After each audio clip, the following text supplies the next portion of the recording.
1905 को मौजज़ात का साल क्यों कहा जाता है? आइंस्टाइन ने अपने दिमाग को कैसे इस्तेमाल किया? 1905 को मौजज़ात का साल कहा जाता है।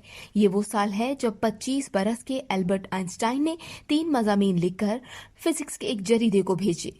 पहले मजमून में आइंस्टाइन ने एटम की साख्त और हजम पर रोशनी डाली और साबित किया कि एटम के बारे में डेमोक्रिटस के नजरियात दुरुस्त थे। दूसरा मजमून नजरियाए अज़ाफियत के बारे में था। ये वो नजरिया था जिसने न्यूटन के क्लासिकी कवानीन को तब्दील कर दिया। आइंस्टाइन ने साबित किया कि कायनात में रोशनी की रफ्तार यकसा रहती है। कोई शय रोशनी की रफ्तार से ज्यादा तेज सफर नहीं कर सकती।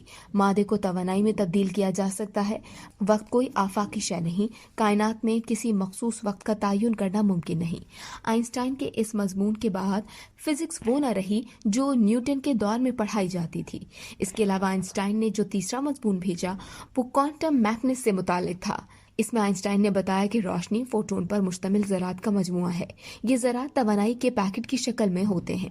रोशनी की फ्रीक्वेंसी का इन्हिसार इन ज़रात की तादाद के बजाय उनकी तवानाई पर होता है। बज़ाहिर ये बात निहायत सादा थी, मगर यहाँ से क्वांटम थ्योरी ने जन्म लिया और साइंसदान एक नई कायनात में दाखिल हो गए जहाँ फिजिक्स के मरूजा कवानीन काम नहीं करते थे। इस तीसरे मजमून पर आइंस्टाइन को फिजिक्स का नोबेल इनाम दिया गया। आइंस्टाइन के बारे में आपने बहुत कुछ सुना होगा। आइंस्टाइन ने अपने दिमाग का इल्म इंसानों की निस्बत ज्यादा इस्तेमाल किया।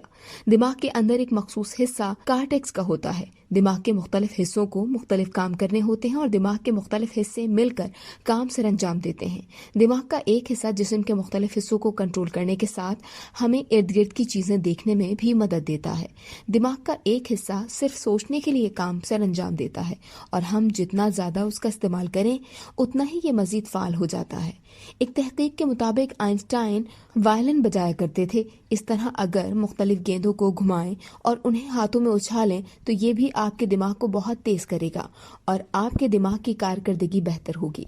इस वीडियो से सिर्फ इतना ही। मजीद जानने के लिए सब्सक्राइब कीजिए डेली जंग यूट्यूब चैनल और लाइक कीजिए डेली जंग फेसबुक पेज।